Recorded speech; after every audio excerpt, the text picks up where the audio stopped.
大家稍等片刻，我们的复试 Webinar 马上开始。科纳斯工业协会线上的开放接待日的主持人。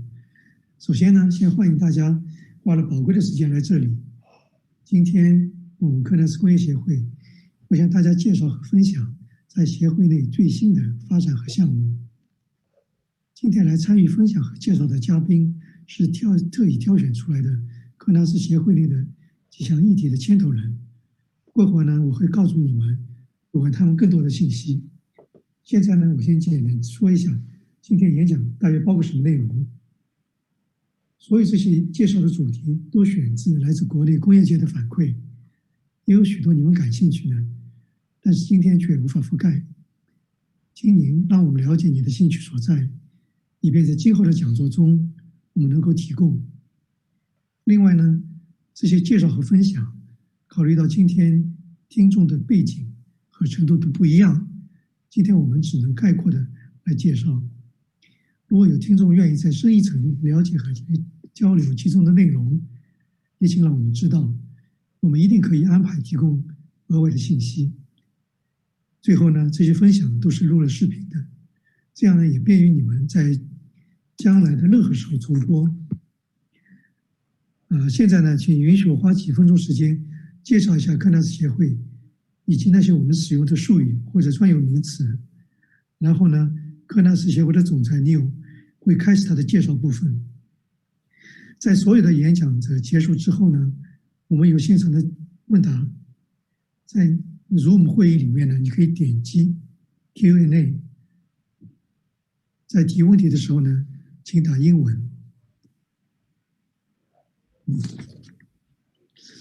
科纳斯工业协会呢是在20年前创立，它是一个目标在于创建先进的免版权的标准工业组织。标准覆盖的范围包括了加速 3D 图像处理、虚拟现实和增强现实、视觉和机器学习等许许多多领域。我们有超过150家会员，其中的许多会员呢都在亚洲。有许多公司加入科纳斯成为会员，是因为我们的知识产权框架。等一会儿呢，我们也会有更多的介绍。科纳斯组织不断成长，来支持工业的发展。同时呢，我们也寻求新的建议，来帮助解决问题。如果你有一个新的议题想帮助解决，请联系我们。如果你有一些关于解决工业界问题，或者发现有工业界合作的机会的好的想法，也请联系我们。科纳斯协会呢有一个成熟的流程，它已经运行了许多年了，可以帮助评估业界的需求，来判断是否能够成为另外一个新的科纳斯可以做的潜在的合作项目。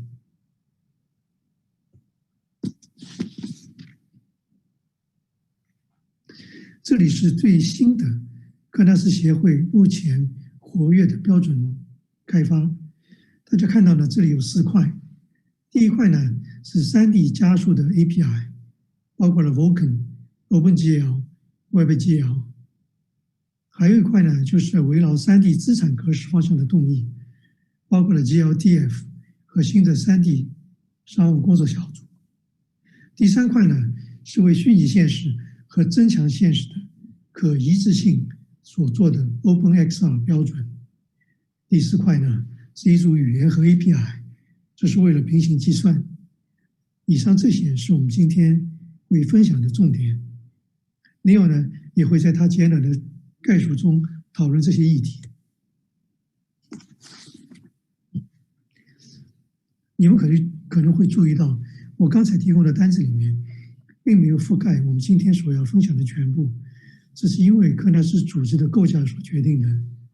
我们科纳斯协会呢是由董事会和高级职员来管理，在董事会之下呢是各个工作小组，我们也称为 WG。 在这张图里面你可以看到是有不同颜色所构成。在工作小组之下呢有子工作小组，我们叫做 TSG。TSG 的组成是因为在一个工作小组下面呢有不同的特殊方向，而 TSG 呢可以让成员分别以专题为中心来讨论，然后呢带回到工作小组里面去举例说，今天你看到的 Vulkan 工作小组下面就有2个 TSG， 一个是光线追踪的 TSG， 另外是一个机器学习的 TSG。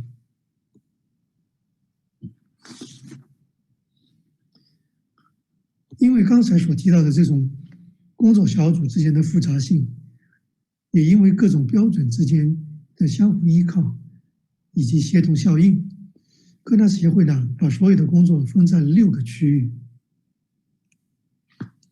过会尼尔呢会在这方面更多的分享，如何在一个科纳斯协会之内使用各自的工作相互合作，也同时保护群组里面所定义的工作，更进一步保护会员的知识产权。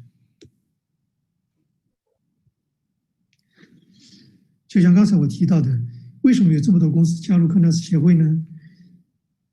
除了把他们的工作带到科纳斯协会里面合作完成，另外一个重要原因就是科纳斯协会里面的知识产权框架。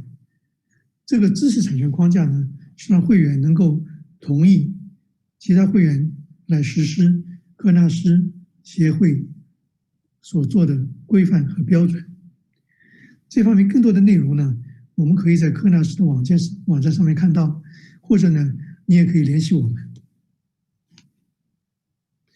好，我们时间有限，我们最后讲一件事情，就是如何把一个新的项目带到科纳斯协会里面来做进一步的开发。如果有一个工业界有需求的来解决的项目，也正好适合于科纳斯协会，我们呢有一个成熟的流程来把它带进来。在科纳斯协会之内获得工业界的评估以及反馈。这里面不得不提到我们的探索小组。简单的说呢，探索小组呢，是这样的，任何公司、任何个人都可以提出一个建立探索小组的建议，它并不限于会员公司。如果科纳斯协会的董事会经过讨论之后批准，那探索小组就可以成立了。探索小组对于科纳斯协会的会员和非会员都是开放的，只要他们签署 NDA 协议。科纳斯协会呢有一套完整的流程，可以评估这些议题的重要性、工业界对它需求，以及是否有足够的公司对其感兴趣等等。最后呢，这个探索小组如果是非常有意义的，大家一致同意的话，有机会可以升级为一个工作小组。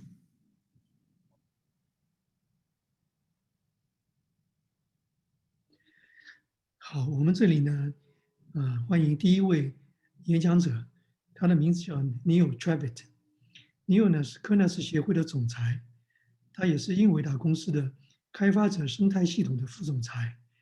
Neil 呢长期在英伟达公司帮助发展开发者的生态系统，以帮助 GPU 和芯片的加速。现在我们就欢迎 Neil 来为我们做分享。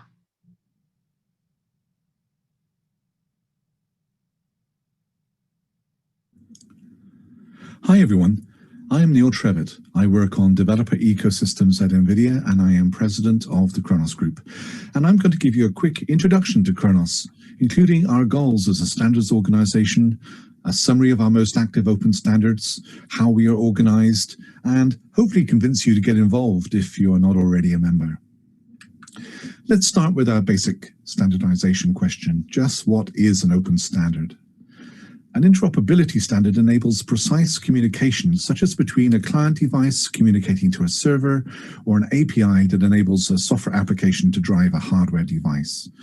The tech industry uses thousands of standards. They are essential to removing industry friction and to grow market opportunities for everyone. The need for interoperability between hardware and software is growing as hardware technology continues to diversify and software seeks to become portable across multiple platforms and generations of silicon. The definition of a truly open standard is that is not controlled by any single company. And that means we need industry cooperation between multiple companies to create and evolve them. The industry uses standard developing organizations, or SDOs, to enable multiple companies to work together to form a consensus on open standards that move the industry forward. They work under well-defined multi-company governance and IP frameworks, and each SDO has their own area of expertise. Khronos is one of these industry standard developing organizations, an open standards consortium. We provide a safe place for the industry to cooperate and create interoperability standards that enable applications to access the power of 3D graphics, virtual and augmented reality, and parallel computation. We are a non-profit organization, and all the standards we create are open and royalty-free for the industry to use. We have been creating standards for 20 years and have almost 160 members that include everyone from the largest companies down to small startups. Any company who wishes to join Khronos is warmly welcomed to participate, to have a voice and a vote in how Khronos standards evolve. Here are the standards currently being most actively developed by Khronos. There are 4 main groups: 3D acceleration APIs, including Vulkan, OpenGL, and the new Inari API for analytic rendering. Initiatives around 3D asset formats, including glTF and 3D commerce. The OpenXR API standard for portable, augmented, and virtual reality. And on the right, a family of APIs and languages for parallel computation, vision acceleration, and inferencing, including OpenCL, SYCL, Spear, and OpenVX.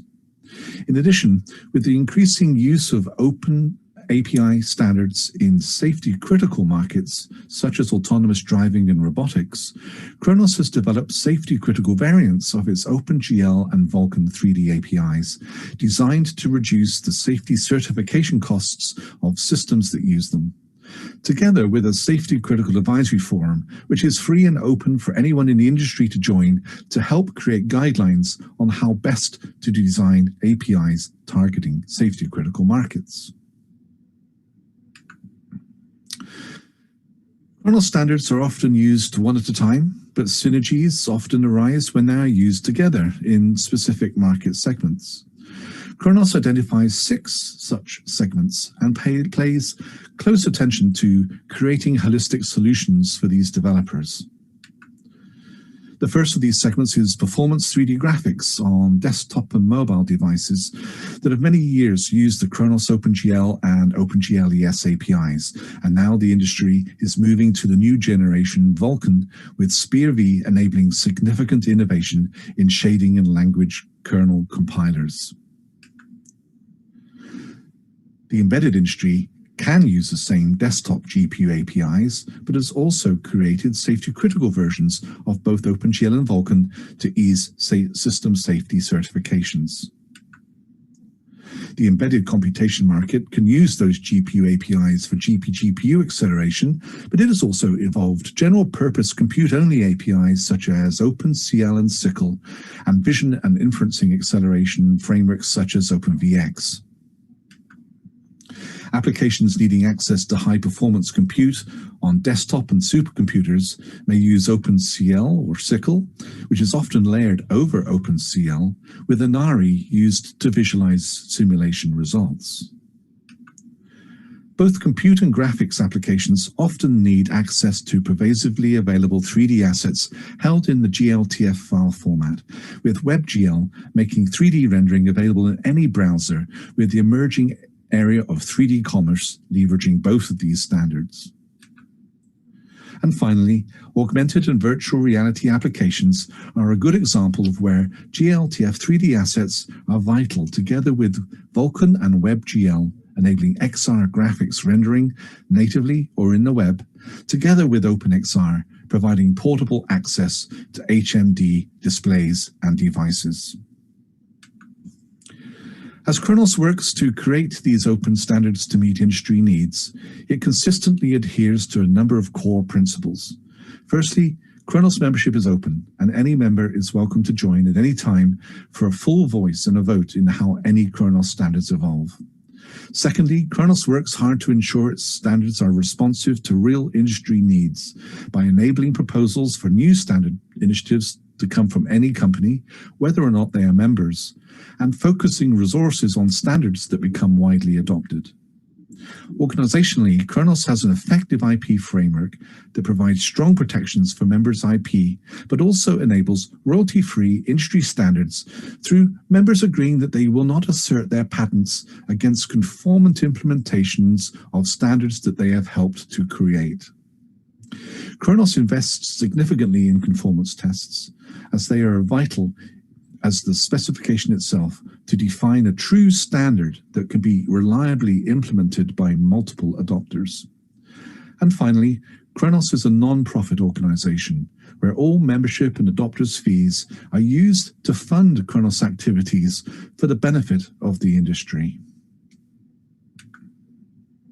Internally, Khronos creates a working group to manage and evolve each of its standards, and all members are free to join as many working groups as they wish.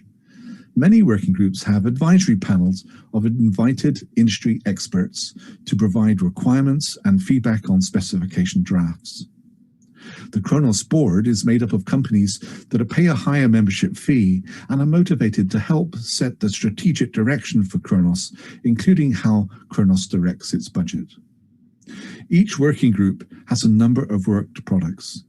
The specification and associated conformance tests enable adopters to correctly implement the specification. Adopter programs enable those implementers to submit their conformance test results for working group approval. Tools, developer samples, educational materials, and sample implementations are often released into open source for industry feedback and participation. So that was a very quick high-level Khronos overview. These slides and much more information are available on the Khronos website. Khronos is committed to play a vital role by providing a safe space for companies to cooperate to create open standards that benefit their own business and the wider industry. Joining Khronos provides significant benefits to all its members, such as industry networking and getting early insights into industry trends and the chance to influence those trends. Early access to draft specifications enables you to bring your products faster to market. If your own company is using Khronos standards and would like a voice and a vote in how these standardization activities evolve, or you wish to use or implement any Khronos standard on your device or platform, Khronos warmly welcomes any company that wishes to participate. We look forward to working with you. Thank you.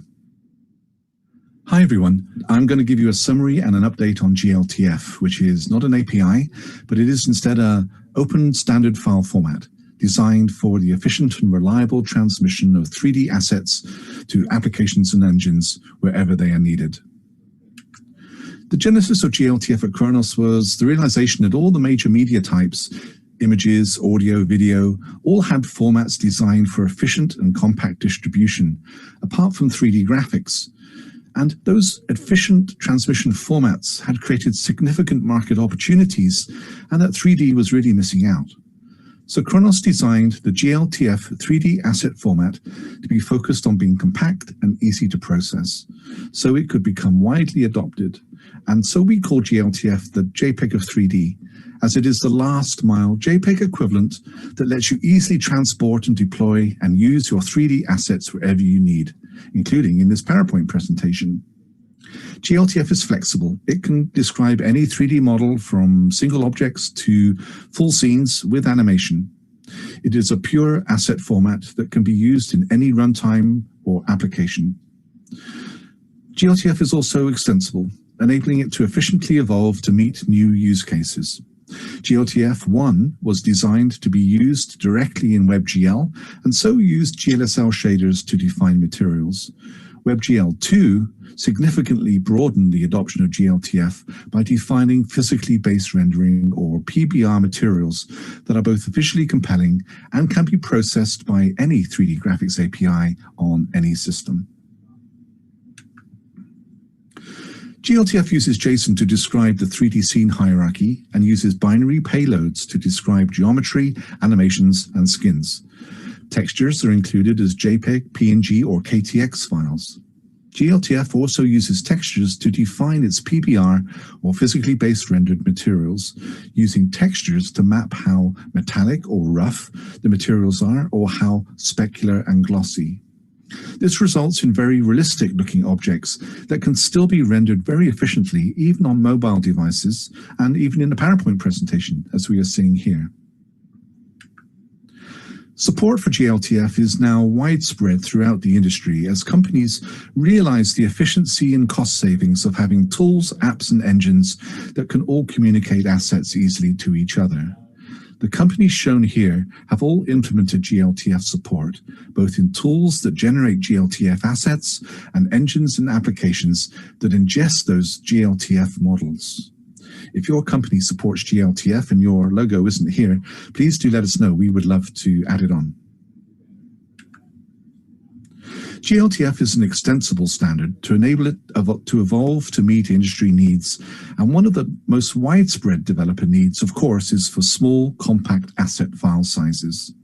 The Draco Mesh compression extension uses compression technology developed by Google to enable geometry in a glTF file to be compressed, typically by a factor of 10 to 25 times.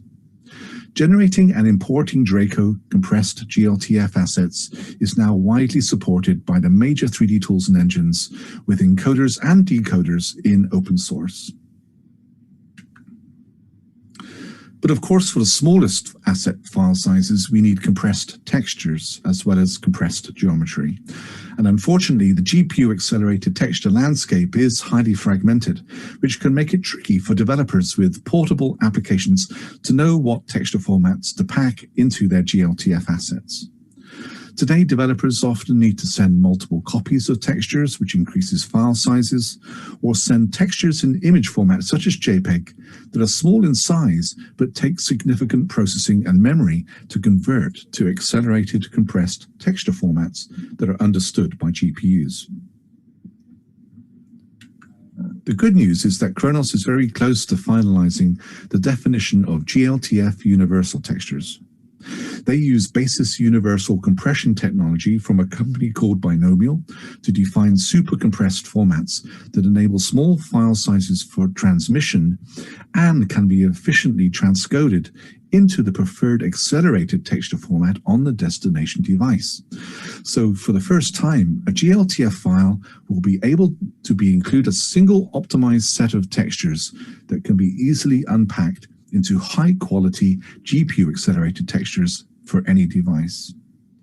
Universal textures use version 2.0 of Khronos' KTX texture container format to hold the basis universal super compressed textures with precisely defined access to all aspects of the textures, including bitmap levels. And providing portable access to bitmap levels enables applications to implement things like level of detail streaming for textures from any source, for example, by transmitting the smaller bitmap levels first for faster download responsiveness. An important property of universal textures is that they are transcoded on the fly into GPU-accelerated texture formats, so textures never need to be stored as fully decompressed intermediate images on the GPU, as you would need to do when unpacking and re-encoding JPEG or PNGs, and this saves a significant amount of GPU memory. This means that universal textures really give you the best of all worlds: smaller than JPEG assets for transmission, easy transcoding directly into a wide range of GPU texture formats with no intermediate file size image buffer. Another very active area on the glTF roadmap is a new generation of PBR extensions that add additional material parameters to glTF's existing PBR definitions, with the first three being clear coat, transmission for transparent materials, and sheen, and those three are already released. These extensions are being designed by a pretty amazing group of industry experts from Khronos member companies who are guiding the glTF standard to an optimal sweet spot between materials with very high visual realism, but also can be widespread deployed, even on mobile devices. Beyond these first three extensions, the glTF working group has received requests to support an even wider range of PBR parameters listed here. We will be working on these during the first half of 2021, and so if you have any input or feature requests, please go to the glTF GitHub where these extensions are being openly discussed. We would love to get your input. And even though the first wave of new generation glTF PBR materials have just been released, there is already wide industry support, including tools to author the PBR materials and a widening selection of viewers, engines, and applications that can display these highly realistic models, including Khronos' own open source sample viewer. Khronos has also upgraded its open source glTF validator to check for valid PBR materials and has released a set of samples using the latest PBR materials on GitHub. So that's a very high-level overview of glTF. I hope you found it useful, and I hope you are inspired to try out glTF for your next 3D project if you haven't already. We have put some links to glTF resources here, and all of these slides and more are on the Khronos website. Thank you for your time.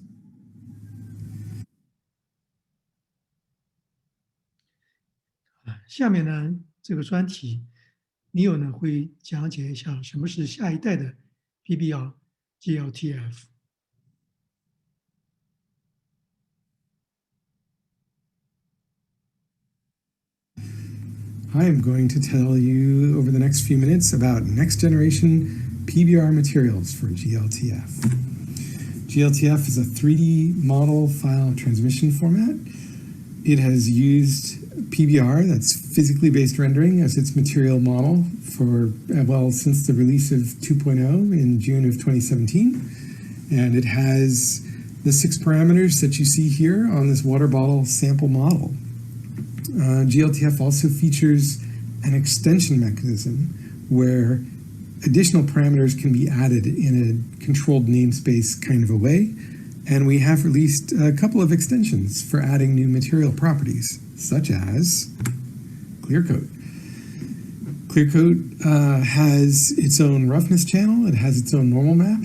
It adds an extra layer of shine and polish, similar to what you might find in the automotive industry, without breaking the laws of energy conservation, of course, so you don't get an unnatural shine on things. We also have transmission.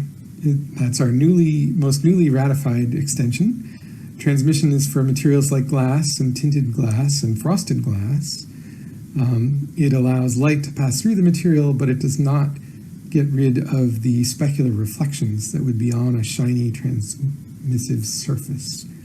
It also uses the roughness channel from the base layer to blur the transmission. And sheen. Sheen offers its own roughness and a sheen color channel, and it simulates the effect that light has hitting little microfibers in the cloth, so you get more of a clothy look. Is that a word? Clothy. Our future plans. We're going to tackle some more challenging extensions with volumetric properties like subsurface scattering, attenuation, and IOR. And we're asking for input from engine developers and artists and anyone else who has a stake in all of this. Let us know which material properties are most important to you. You can do that on the Khronos forums, online, on Twitter, or better yet, if you're a Khronos member or if you're able to join the Khronos Group, we'd love to have you. Come find us in the PBR TSG. That's a subgroup underneath of 3D formats inside of Khronos. And let us know what you think. Thank you for your time. 好，我们下一位演讲者呢，他的名字叫 Khronos Group，他是科诺斯工业协会里面3D 商务工作小组的主席。Khronos 呢也是 Wayfair 这家公司的雇员，他在 Wayfair Next 这个部门里面是一个总负责，他负责探索未来的在零售业中如何使用数字技术。好，我们接下来就欢迎 Khronos 来分享。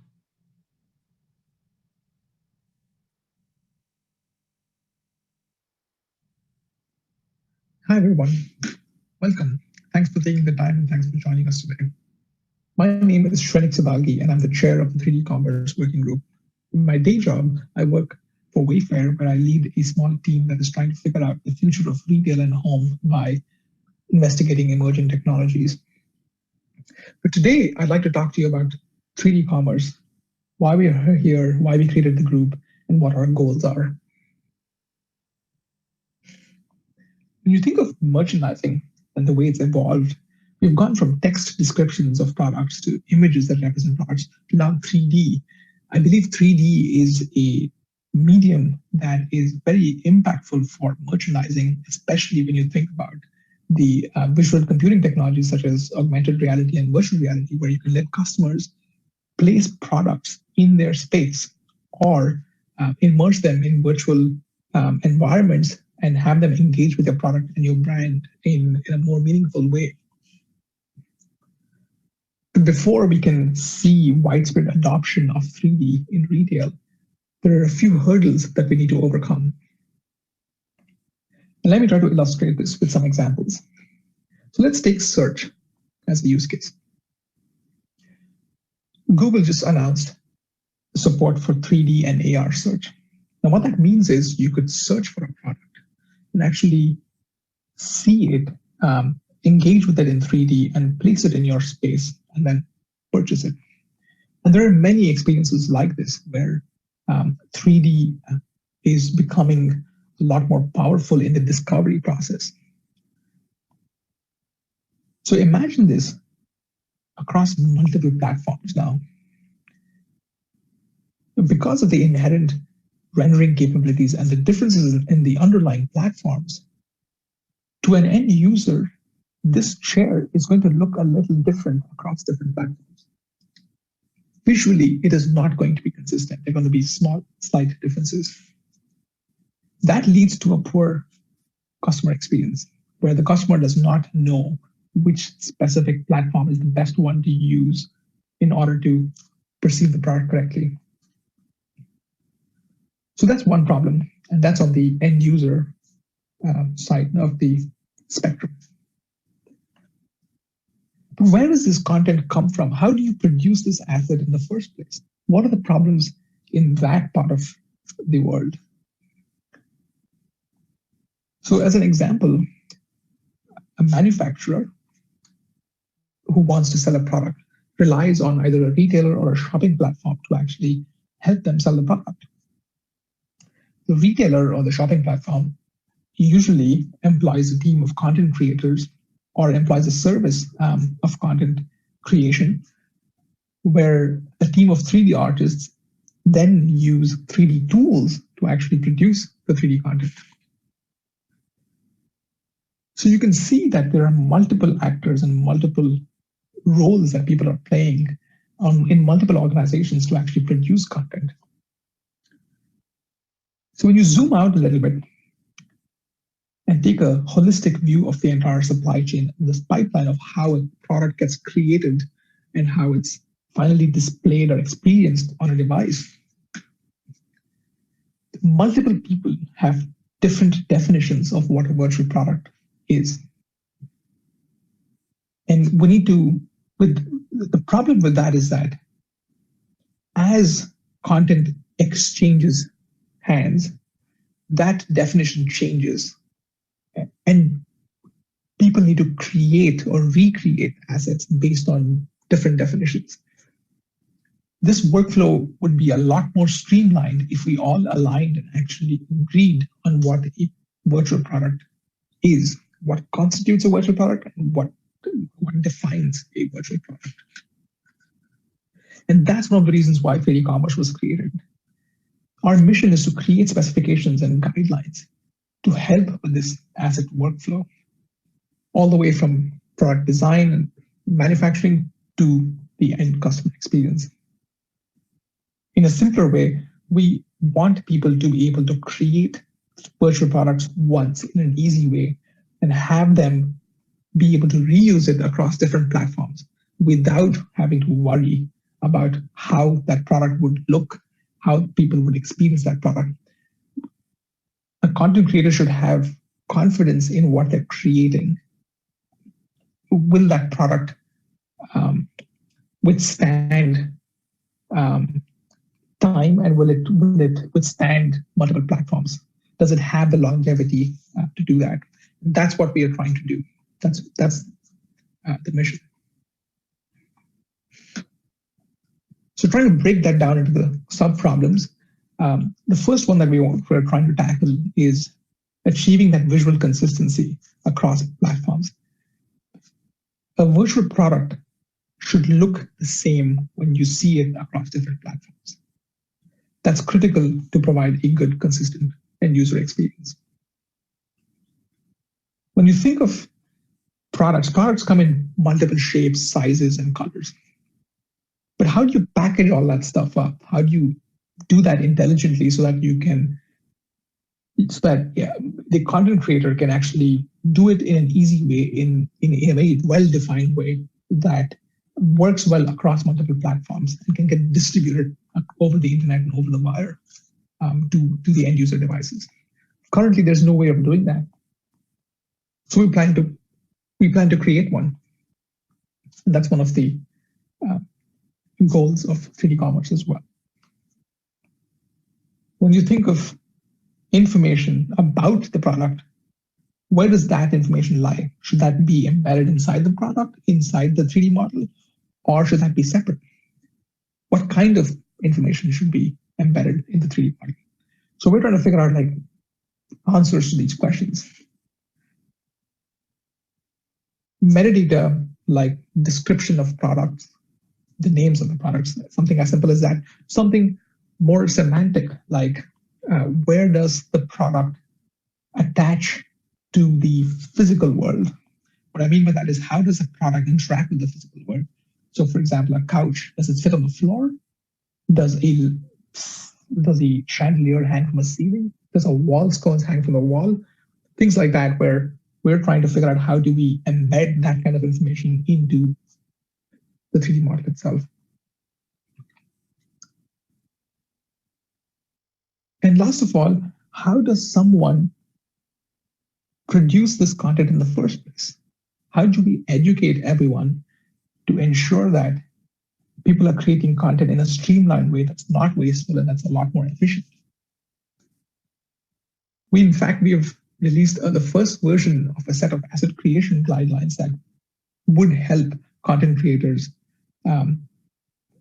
create an efficient asset that would work on multiple platforms. So here's a set of problems that we're trying to tackle as in the short term. And as the group evolves and as we tackle some of these problems, we will take on a different set of problems. And that's where we need your help. We want you to be involved in this effort, especially if you're in the 3D commerce ecosystem, if you're a content creator, if you're a developer, if you're a DCC tool provider, if you are a manufacturer, a retailer, a technology platform, if you're involved in anything to do with retail and 3D technologies, you should be involved.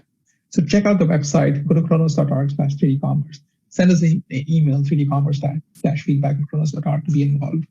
And definitely check out the first version of our real-time asset creation guidelines. There is a QR code on the screen here. Please try to follow the link and give it a read and let us know what you think. It's a living document that we've hosted on GitHub, and we expect, we would love your feedback on it. We believe that with your help, we can refine the document to a point where it can be broadly distributed and be followed and lead to more streamlined and efficient asset creation. Our goal that you see on the right here is render everything everywhere. I'll end with that. Thank you so much for your time.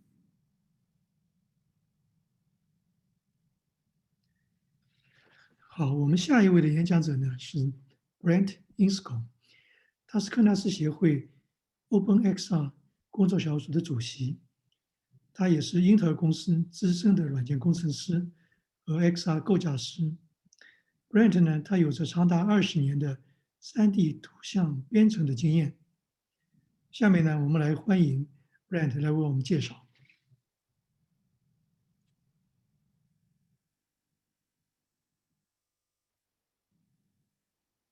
My name is Brent Insco, and I'm lead XR architect at Intel and the working group chair for OpenXR. I'll start by discussing what OpenXR is, why we needed yet another standard, and where we are today. OpenXR is a royalty-free, open standard that provides high-performance access to augmented reality and virtual reality platforms and devices. As a note, I'll be using the term XR throughout the talk, which include AR and VR and MR and any other similar technologies. OpenXR handles communication to and from an application and an XR platform or device. An XR platform provides the application information such as the head and hand position information about the controllers and the input state such as whether a button has been pressed or released, and also display configuration and form factor information such as whether there is a single display or multiple displays. The application provides the XR platform an image or images to display, audio, and also haptic responses, such as vibrational responses in controllers.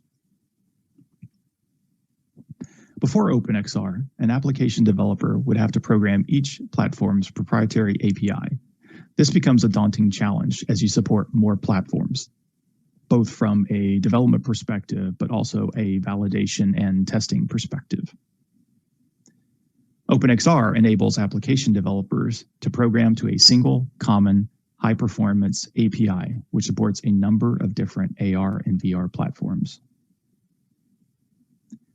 OpenXR contains everything an application needs to drive XR devices in a system, including device discovery, event processing, sensor tracking, and pose calculations on the input side, and frame display timing and composition, plus haptic controls on the output side. OpenXR is used alongside a rendering API such as Vulkan to generate imagery.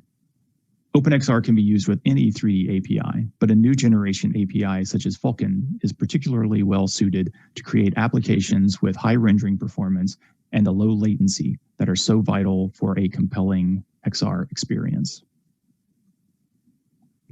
So this is a high-level overview of a possible OpenXR application, and it's just to give an example of the flow of the program and the steps involved. We don't have time to get into the details today, so I encourage you to check out our GitHub repository and member company sites for sample code to start from. This July, we gave a one-year update after the release of the 1.0 specification at SIGGRAPH last year. We have launched the OpenXR adopter program and open sourced the conformance test suite on GitHub. We have a number of OpenXR conformant platforms and additional developer preview implementations. And we have also released hand and eye tracking extensions for advanced user interfaces. So now I'll talk briefly about the latest developments with OpenXR. In October, Unity announced upcoming OpenXR support by the end of the year on partner platforms, with further support coming early next year for all conformant OpenXR 1.0 runtimes. Also in October, the Blender Foundation, the organization behind Blender, the free open source 3D creation suite, has joined Khronos. This enables them to help shape the future of OpenXR, Vulkan, glTF, and many other Khronos APIs. We also have two new conformant implementations. We have the Oculus Quest 2 and the HTC Vive Cosmos. Given a current implementation status update, we currently have conformant implementations including the Microsoft HoloLens 2 and all Windows mixed reality headsets. For Oculus, we have the Rift S on the PC, as well as the Quest and Quest 2 all-in-one devices, and we have the HTC Vive Cosmos. For developer preview implementations, we have Valve with a preview implementation on Steam VR. We have Vario with their various headsets, and we have an open source implementation named Monado, provided by Collabora. With these initial conformant devices, we can really show off the flexibility of OpenXR. We have devices that cover both AR and VR. We have devices that are tethered to a PC as well as all-in-one devices.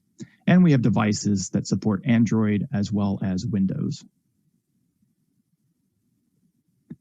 By the end of the year, OpenXR will have wide support across game and rendering engines. Unreal Engine has supported OpenXR since last year and has since released improvements around performance and mixed reality capture.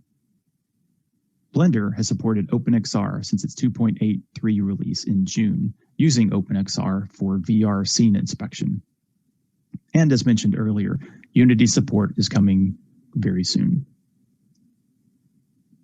It's still early days for game support for OpenXR, but Microsoft has announced that Minecraft's new Render Dragon rendering engine is building its desktop VR support on OpenXR. OpenXR has been integrated into Chromium, the open source browser project, and with release 81, OpenXR is the default backend for WebXR support.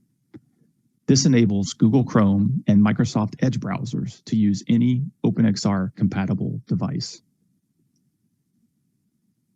We've also released, as I mentioned earlier, cross-vendor OpenXR extensions for advanced user interfaces, including hand tracking and eye tracking.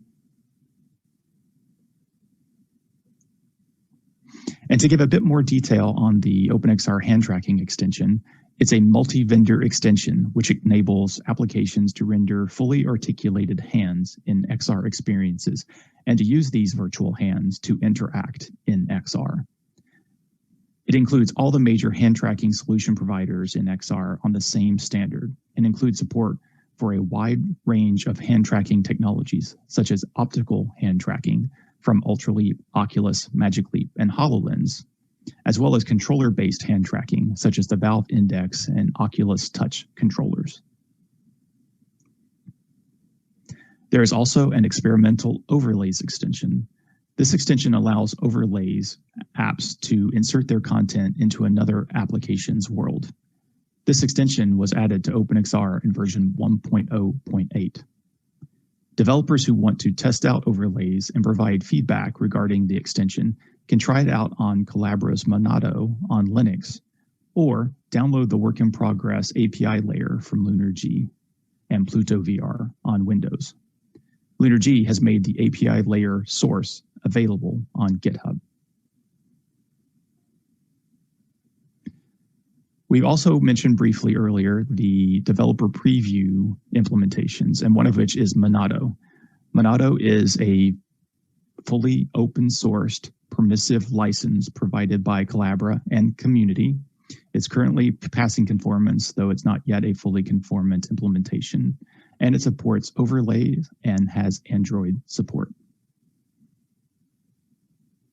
We also have member companies helping to advocate for OpenXR. Holochip is creating a set of resources for OpenXR developers, which will be accessible on their website. The resources will cover the basics of setting up an application, the OpenXR development environment, including the OpenXR SDK, runtime, device driver, and a sample application.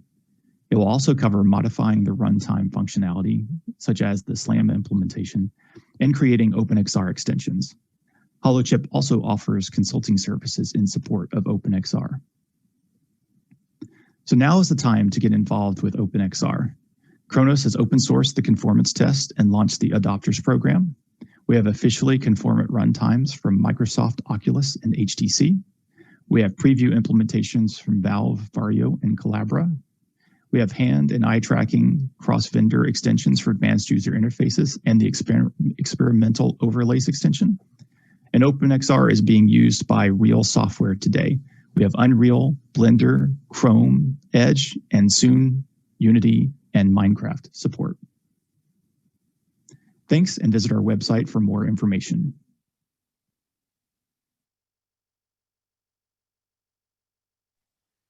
好，我们的下一位演讲者呢，他的名字叫 Tom Olson， 他是那个 Vulkan 工作小组的主席，他同时呢也是在 ARM 公司的一位杰出的工程师。他以前曾经担任了 OpenGL ES 工作小组的主席，长达10年。今天呢，他的演讲会聚焦在 Vulkan 这个主题上。好，我们欢迎他的演讲。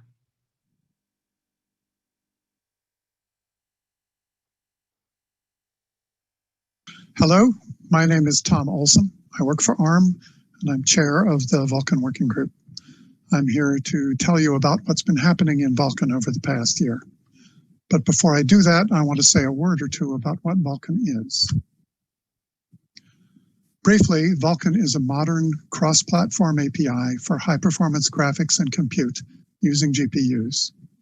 It gets its hardware model from OpenGL and OpenGLES, and its architecture and design philosophy from AMD's Mantle. What does that mean? Well, a traditional API like OpenGL presents you with a very high-level abstraction that does not look very much like the underlying GPU. To make that work, you have to have a large, complex software driver to do things like memory management, synchronization, error checking, high-level shading language compilation, and so on. It's convenient for the application, but there are problems. The driver uses a lot of CPU cycles. It's hard to understand and it's hard to optimize for. And because the driver doesn't know what the application is trying to do, it is often unable to make good decisions about how to do it. In Vulkan, on the other hand, you get a very thin abstraction, which looks very much like the underlying hardware. Most of the complicated functionality moves out of the driver. Shading language compilation moves offline. Error checking moves into separate optional validation layers, which you use only at development time.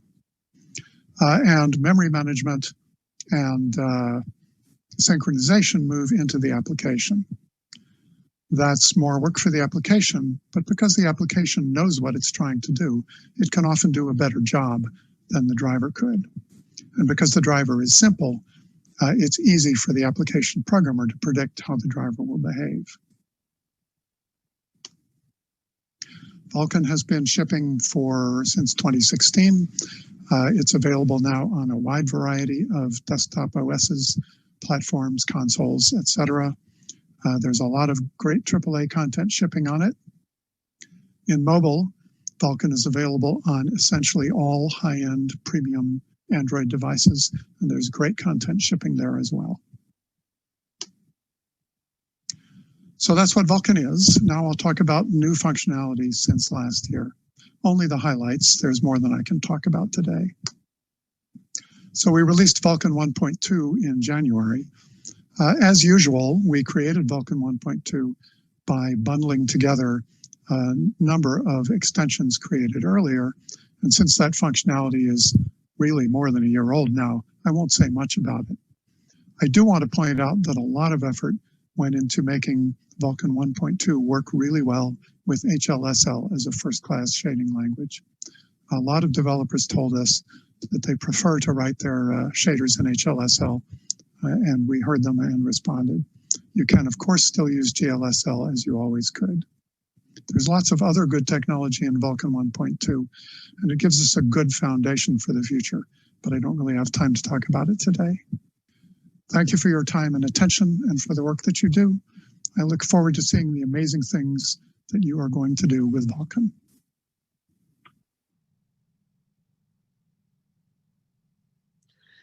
下一位我们的演讲者呢是英伟达公司移动 3D 图像团队的图像工程师，他的名字呢叫 Daniel Koch。Daniel 专注于 Vulkan 和 OpenGL 图形驱动程序。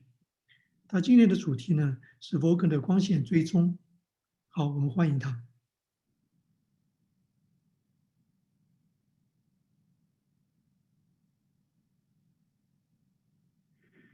Well, speaking of doing amazing things with Vulkan, I'm here to talk to you about ray tracing in Vulkan.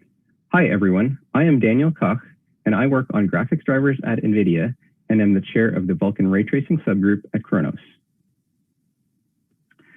The Vulkan ray tracing subgroup was formed in early 2018 and was tasked with bringing a ray tracing solution to Vulkan. In March 2020, the provisional ray tracing extensions were released to gather public feedback and input into the final design of these extensions. In November 2020, the final Vulkan ray tracing extensions were released, and shortly after that, in December, the Vulkan 1.2.162 SDK was released, incorporating support for these extensions and enabling developers to easily integrate Vulkan ray tracing into their applications. The ray tracing subgroup received a number of design contributions from hardware vendors and examined requirements from both software and hardware vendors. Real-time techniques for ray tracing are still being actively researched, and so the first version of Vulkan ray tracing has been designed to provide a framework while setting an extensible stage for future developments. One overarching design goal was to provide a single coherent cross-platform and multi-vendor framework for ray tracing acceleration that could easily be used together with existing Vulkan API functionality.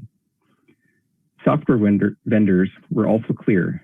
We needed to enable content design for contemporary proprietary APIs such as NVIDIA's optics or Microsoft's DirectX ray tracing to be easily portable to Vulkan. As such, we use a familiar overall architecture, including enabling the reuse of HLSL shaders, while also introducing new functionality and implementation flexibility. We've enabled selected parts of the framework to be optional for deployment flexibility in keeping with the Vulkan philosophy. For this first version, we are primarily aiming to expose the full functionality of modern desktop hardware, but in a way that is hardware agnostic and can be accelerated via existing GPU compute or dedicated ray tracing cores. So how do you use Vulkan ray tracing? Like many other ray tracing APIs, the first step is to build the scene geometry into an efficient two-level acceleration structure so that searching for ray tracing intersections can be optimized. The precise internal organization of the Vulkan acceleration structure is opaque to the application so that the hardware vendor can optimize it to match their own architecture.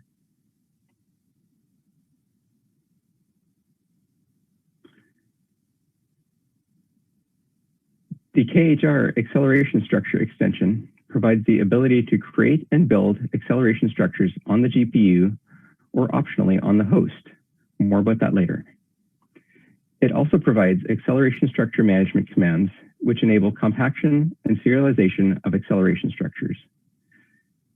An acceleration structure is a highly optimized implementation-dependent data structure that is built from the application-provided scene data and placed in a buffer. This opaque data structure is used to achieve high-performance ray intersections in complex scenes. The acceleration structure is divided into a two-level hierarchy, as shown. The bottom-level acceleration structure contains triangles or axis-aligned bounding boxes of custom geometry that make up the scene. Since each bottom-level acceleration structure may correspond with what would be multiple draw calls in the rasterization pipeline, each bottom-level acceleration structure can contain multiple sets of geometry of a given type. The top-level acceleration structure contains references to a set of bottom-level acceleration structures. Each reference includes shading, transform information for that reference. The bottom-level acceleration structure is only used by reference from the top-level acceleration structure. The top-level acceleration structure is accessed from the shader as a descriptor binding or by device address. Next, we need to launch rays into the scene to determine how those rays intersect and interact with scene geometry, materials, and light sources, and to process those intersections with programmable flexibility to enable a wide variety of visual effects. Vulkan provides two ways to traverse the scene. The first method, shown on the bottom left, uses the new ray tracing pipeline that enables the application to compile a set of shaders into a pipeline to handle any desired ray and material processing, and then launch a grid of rays into the scene with the ray tracing pipeline invoking the appropriate shader when intersection occurs, or a miss shader if no hits occurred for that ray. The second technique to fire rays, called ray queries on the bottom right, is much more explicit and enables any type of shader to launch a ray at any time and process the intersection data however it wishes. This is a very flexible technique as the shader also controls how the traversal proceeds through the scene, but it does place more burden on the shader author. The KHR ray tracing pipeline extension adds the new ray tracing shader stages, pipelines, and associated commands. The corresponding SPIR-V KHR ray tracing and GLSL X ray tracing extensions define the associated SPIR-V and GLSL constructs. Ray tracing pipeline work is launched using VK command trace rays KHR. This command invokes an application-defined set of ray generation threads, which can call trace rays X from the shader, starting traversal work on the specified acceleration structure. During traversal, if required by the trace and acceleration structure, application shader code in intersection and any hit shaders can control how traversal proceeds. After traversal completes, either miss or closest hit shader is invoked.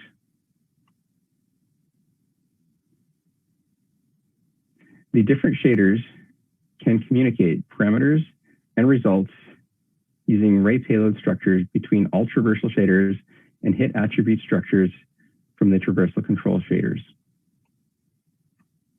To enable the traversal phase to know which shader to invoke after a given step of traversal to control or respond to the traversal, the implementation uses a shader binding table. Each shader entry in the table consists of a shader group handle plus an optional shader buffer record, which the application may use for instance-specific data such as buffer device addresses or descriptor indices. The address for any given shader is computed by the traversal through a combination of parameters to the traceRays API call, parameters to the traceRays shader call, and information stored in the acceleration structure.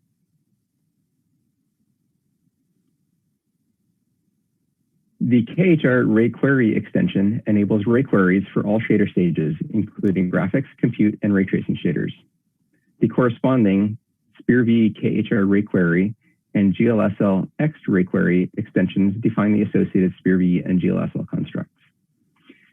Ray queries can be used to perform ray traversal and get a result back in any shader stage.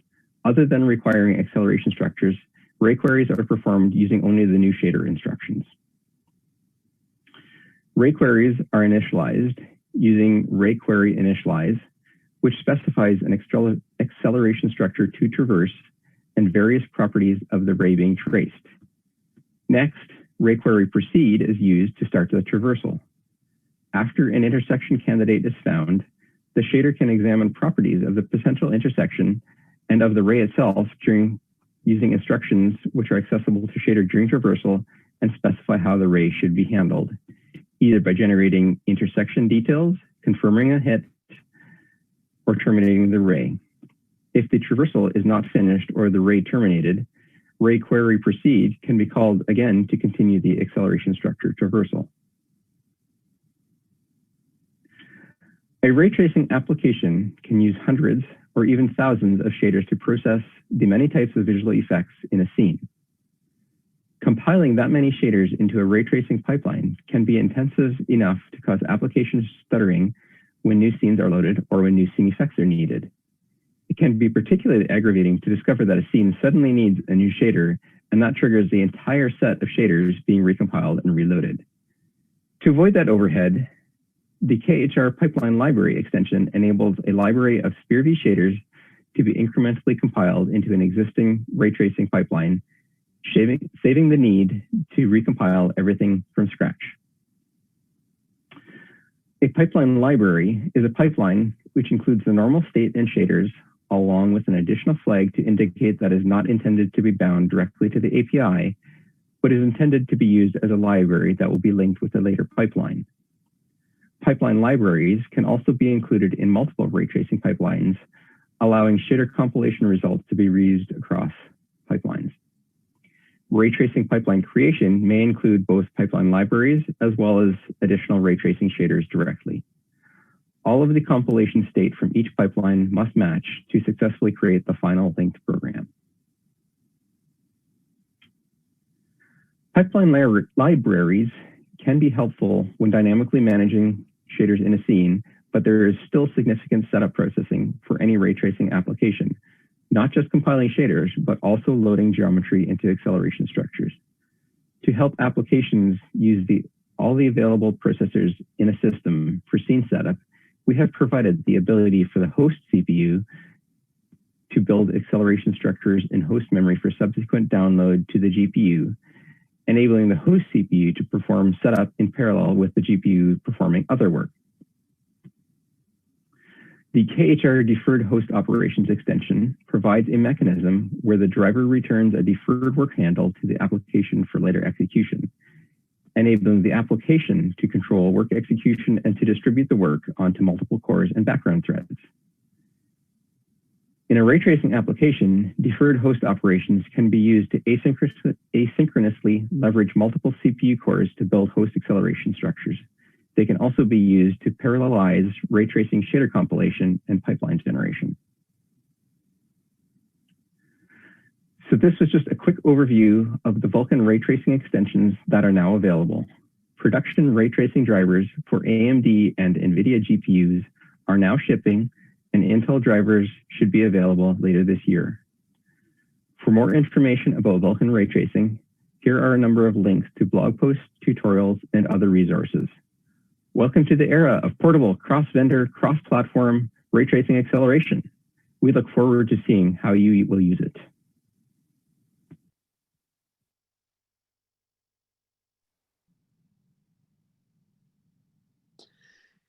好，我们下面一位演讲者是 Pierre Boudier， 他是英伟达公司的主任工程师。在公司里面呢，他专注于 Vulkan 和 OpenGL 图形驱动以及 GPU 的构架。他目前是 Vulkan 机器学习子工作小组的主席。下面我们听他的分享。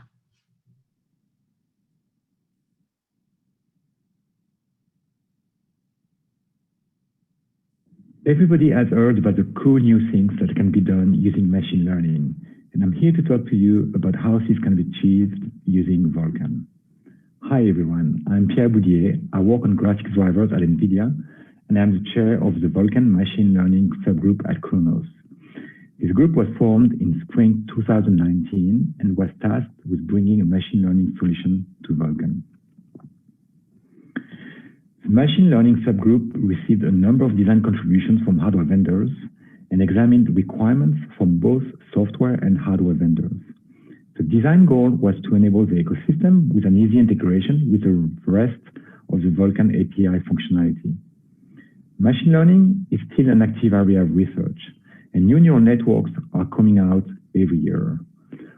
While there are a number of natural building blocks like matrix simplification, convolution, rectified linear unit, sigmoid, hyperbolic tangent, there is a combinatory explosion of architectures, as well as new arithmetic concepts being added every week. For instance, locality-sensitive hashing, sparse matrices, quantized weights, binary weights. So software vendors were also clear. There is a need for a solution in the Vulkan ecosystem which has lower overhead than using interop with some other API, and without having to install large external frameworks like Python. Luckily for us, we did not have to start from scratch, as Vulkan already had a compute API capability built in from day one. Additionally, some of the new functionality, specifically targeting machine learning, has some crossover requirements with traditional graphics compute usage. As a result, new extensions were introduced in the initial release of Vulkan that benefit directly machine learning specific workflows. So what does it mean to do machine learning in Vulkan? In a typical workflow, a data scientist will create a neural network by training it on a desktop or in the cloud using high-end accelerator systems. Those networks are then exported using some exchange format, which includes both the definition of the computational graph and the value of the parameters. Two of the formats are NNEF and ONNX, NNEF being defined and supported by Khronos. At runtime, the application would load those formats and generate some compiled code that can be executed in a step called inferencing. The application would use the Vulkan API via compute shaders to offload the computation on the GPU accelerators. So how does one use compute shaders and what precisions should be used? Machine learning is about running a computational graph, which by default is usually done in 32 bits in the Python frameworks. The precision has to match between training and inferencing. There is actually very little difference between training and inferencing from an execution point of view. Training is just running two extra graphs to propagate gradients and to update the parameters. For many architectures, it is actually possible to use lower precision than the full 32-bit, which results in both faster execution and reduced data storage. 16-bit floating point can be used by monitoring the magnitude of the gradients during training to avoid round to zero for small values. 8-bit integer can also be used in quantized networks, which are generated by distillation phase. Vulkan supports those data natively since the version 1.2 or via the extensions VK-KHR shader float 16 int 8 and VK-KHR 8-bit or 16-bit storage. An upcoming extension, FPV-KHR integer.product, allows to write optimized kernels using integer math without having to rely on compiler optimization. Next, we look into ways to improve Vulkan compute for ML. The first upcoming extension, VK-KHR workgroup memory explicit layout, improves the efficiency of loading data into shader memory without blocking the arithmetic units. The second upcoming extension, VK-EXT-ML primitives, exposes common building blocks that are found in the layer of the popular neural nets, which the driver can then optimize more thoroughly. More details will be shared for those two extensions once they become publicly available. The third extension is already available, VK-NV cooperative metrics, and can be used in a shader to directly access dedicated hardware optimized for matrix multiplication. This is typically done for MAT-MER and convolution layers using 16-bit floating point precision. So how does one get started? An easy way to run your networks in Vulkan is to compile the computational graph thanks to a generic compiler. We will mention two open source projects.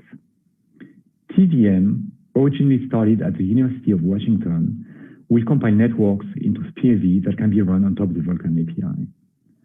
MLIR-IRE is a multiple level IR infrastructure developed inside LLVM, associated with an IR execution engine, IRE, which can generate both SPIR-V code and the associated Vulkan API code.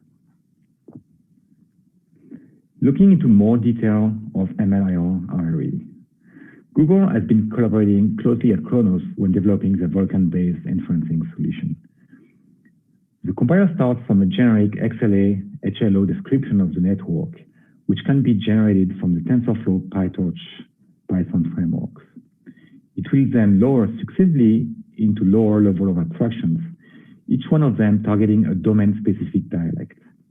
The last output is a combination of the SPIR-V code that can be compiled to a specific GPU ISA by the driver, and a list of Vulkan API calls in order to submit those kernels and manage the associated allocations and synchronization points.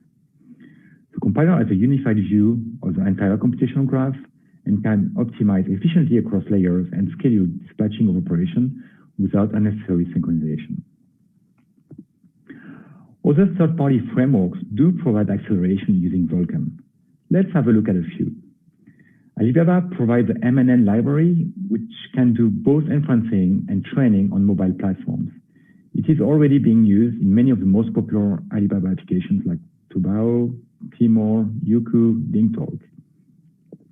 Tencent provides the NCNN library that can do inferencing on multiple platforms, mobile and desktop. It is being used by many of the popular Tencent applications such as WeChat, Baidu, QQ, Qzone. Finally, Axe Inc. provides an SDK called ILIA, which has highly optimized implementation of many of the popular networks across multiple platforms and provide multiple support options for companies interested in deploying neural nets. There are options to do machine learning with Vulkan outside of purely running neural nets. VKFST is an open source project started by Jülich, which provides highly efficient fast Fourier transform kernels with lots of possible parameterization. It has shown great results for image resampling, image registration, and even in generic signal processing for physics simulation. Compute is a framework that allows writing kernels and algorithms for deployment on multiple vendor graphics cards with integration in both C++ and Python. Finally, Unity provides ML agents, which can be used to train intelligent agents within the Unity game engine based on reinforcement learning, proximal policy optimization, and soft title critic. So here's our call to action. This was an overview of the Vulkan machine learning capabilities that are now available. Production drivers have been shipping for a while on many devices. We are welcoming feedback from application or framework developers. If you have needs which are not addressed at all by the existing solutions, or if you have pain points which could be alleviated, do not hesitate to contact us. We are interested in both neural net workflows and other classical machine learning algorithms like random forest, logistic regression, TSNE, k-nearest neighbor. My email address is pboudier@nvidia.com. Alternatively, you could decide to join the Vulkan advisory panel or even become a Khronos member. Thank you.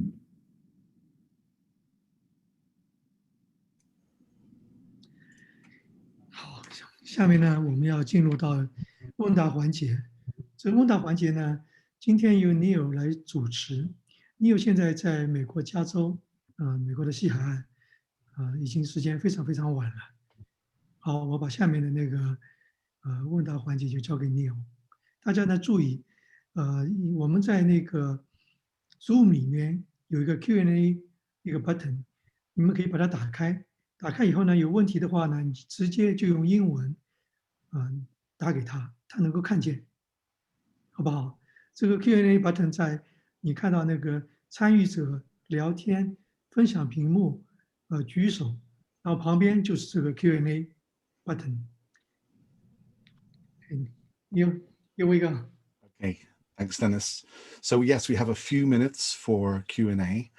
So as Dennis says, please enter your questions into the Q&A panel. But we have received a couple questions here on OpenXR. So let's start on those. So the first question I have here is, what is WebXR? We've talked about OpenXR, but the question is, what is WebXR? Does the industry need both OpenXR and WebXR, and what is the difference between the two? So that's a great question. And WebXR and OpenXR are completely different, and the industry needs both. As we've explained, OpenXR is a native API that you'd use in a native application along with Vulkan. WebXR is for bringing XR capabilities to the web. So doing AR and VR applications in a web browser. And WebXR is not a Khronos standard. It's created by another standards organization called the World Wide Web Consortium, the W3C. And Khronos and W3C, we work very closely together. So WebXR is going to be really critical for the metaverse. I think the metaverse of lots of connected VR experiences is going to be delivered by the web. So we need XR capabilities in the web. And the two working groups are working very closely together. WebXR in the browser calls down into the native OpenXR API. So they can access a lot of hardware without having to continually report to all the different HMDs out there. So yes, we need both, and we're working closely together. And the second OpenXR question I have here is, now HTC, Valve, Microsoft, and Oculus have all announced support for OpenXR. Should I still use those proprietary APIs from those vendors? Do they compete or do they complement OpenXR? Which APIs should I use for my application? So, yep, that's another good question. So I think we're in a transition period. So Valve and HTC and Microsoft, in the past, they've all had proprietary APIs. They're all different. And now all of those hardware vendors are beginning all to support OpenXR. Now, the important thing, I think, is for all of those hardware vendors, the proprietary APIs are not going to disappear. They're going to stay around. So no applications are going to stop working. If you're halfway through developing an application, using the proprietary APIs, you don't have a problem. You can keep going and use those proprietary APIs. But over time, I think more and more applications will use the OpenXR APIs. So you'll have the choice of using the old APIs or using the new OpenXR portable API. So your application can run across more pieces of hardware without being needed to report. And in fact, some of the vendors like Valve and HTC and Oculus are now saying all of the new functionality on their platforms is going to be exposed through OpenXR, not their older proprietary APIs. So OpenXR is definitely the way of the future, but in a short term, you can use either. I think that's the way to look at it. Okay, let's see, what else do we have? We have a question here on glTF. It says, glTF, Khronos calls glTF the JPEG of 3D. It's meant to be deployable everywhere, but aren't PBR materials too compute intensive for mobile platforms? So that's another good question. We're very lucky inside the glTF working group. We have, from our members participating in that working group, we have some of the industry leading experts on PBR technology and the techniques that you can use for creating PBR materials. And it's certainly possible to render PBR materials using high-end supercomputers and ray tracing, but the glTF PBR materials have been very carefully designed by these industry experts. So it's very possible for a mobile device to render PBR materials today. glTF is very careful not to build in any technology into the standard that would make it not possible to run on a mobile. So everything in glTF you can run everywhere, including on mobile.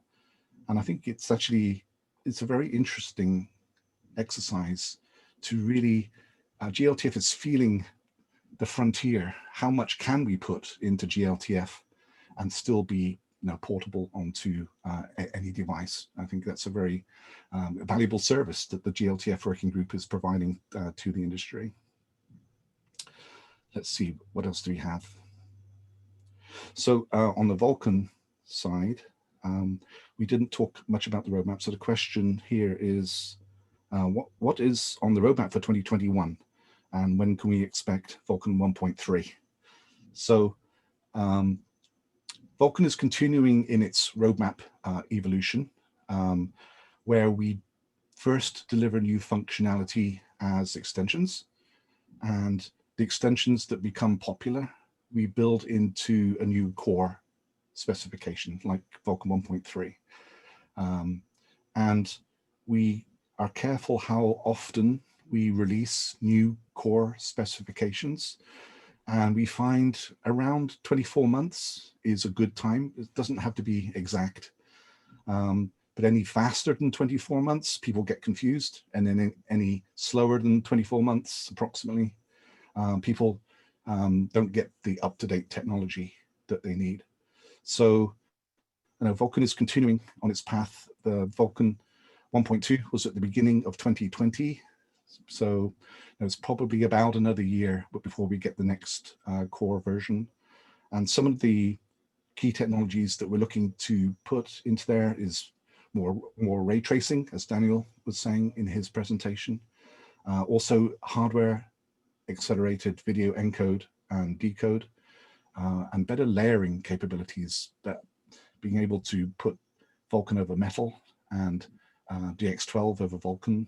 That's a very important industry trend, and just making better tools and languages and SDK so people can use Vulkan more easily. And there's another question here kind of related to that. So what is the compute roadmap in Khronos? Vulkan or OpenCL? That's a great question. I think about that all the time because I chair the OpenCL working group. I think it depends on what platform you're running on. If you're driving a GPU for compute, you can get a lot of compute performance through Vulkan, and you can use GPU, you can use compute shaders with Vulkan.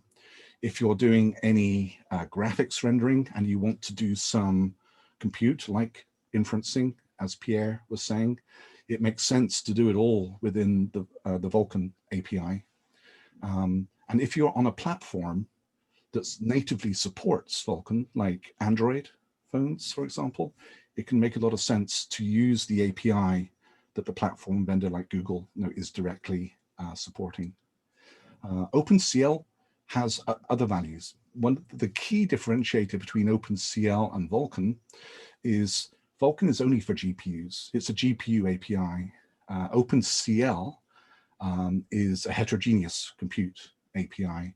So you can run it on GPUs, yes, but also multi-core CPUs, DSPs, FPGAs, Tensor Core hardware, even dedicated hardware blocks. OpenCL is much more flexible on the type of hardware it can drive. So if you only want a GPU, that doesn't matter. But if you have other types of hardware, OpenCL can be more flexible.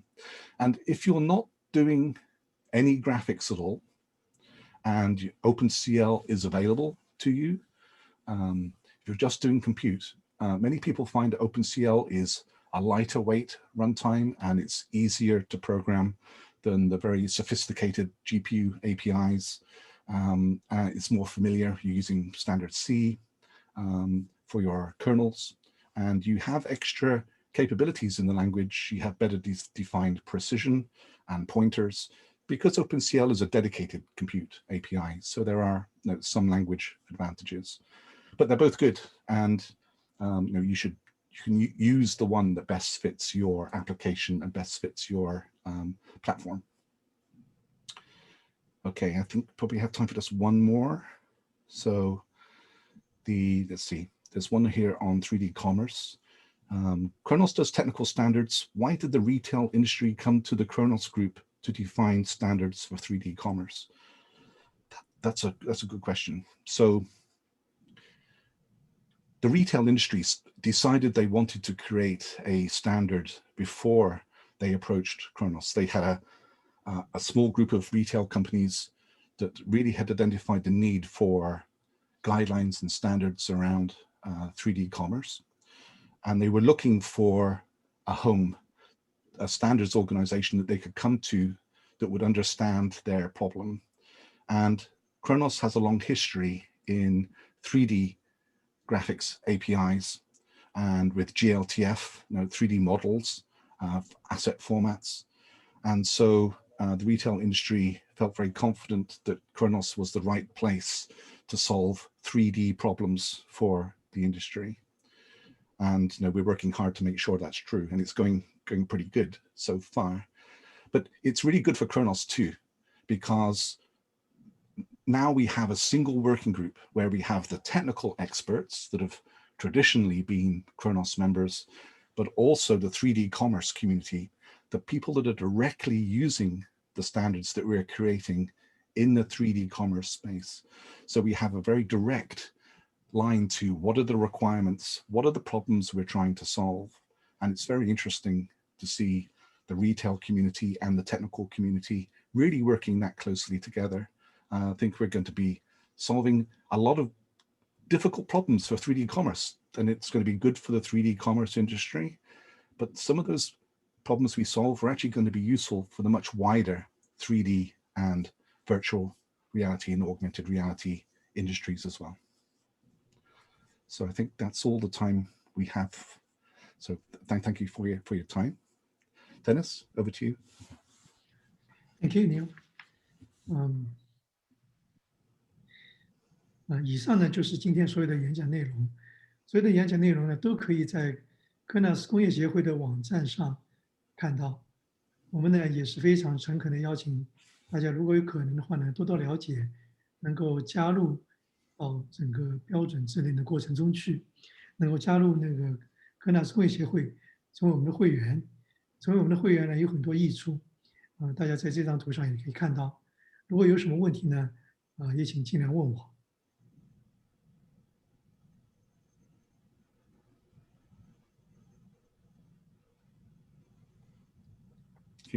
Thanks, everyone. 谢谢大家。